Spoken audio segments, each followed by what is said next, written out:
మనకి జిఎస్టీకి సంబంధించి 2.1 కూడా రూపొందించడం జరిగింది కదా. అయితే దీంట్లో భాగంగా నిర్మలా సీతారామన్ గారు కూడా దీని గురించి మాట్లాడటం జరిగిందనమాట.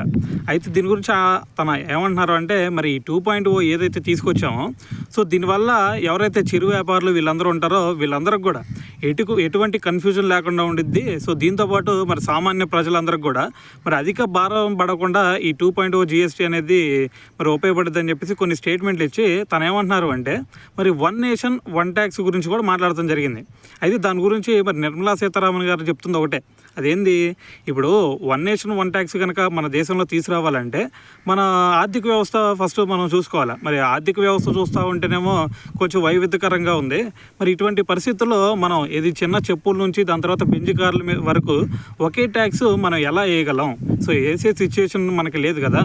సో కాబట్టి మనం ఇక్కడ ఒకటే గుర్తుపెట్టుకోవాలి, మనం గనక అన్ని రంగాల్లో గనక మనం డెవలప్ అయ్యాము అంటే ఆటోమేటిక్గా మనం ఏది మీరు చెప్పినట్టుగానే వన్ నేషన్ వన్ ట్యాక్స్ని అయితే మనం అమలు చేయొచ్చు.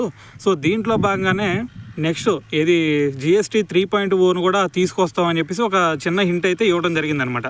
సో మరి మనకు గనక అన్ని రంగాల్లో గనక మనం డెవలప్ అవ్వగలిగితే ఆటోమేటిక్గా మరి వన్ నేషన్ వన్ ట్యాక్స్ వచ్చే ఛాన్స్ కూడా కనిపిస్తుందనే చెప్పాలి.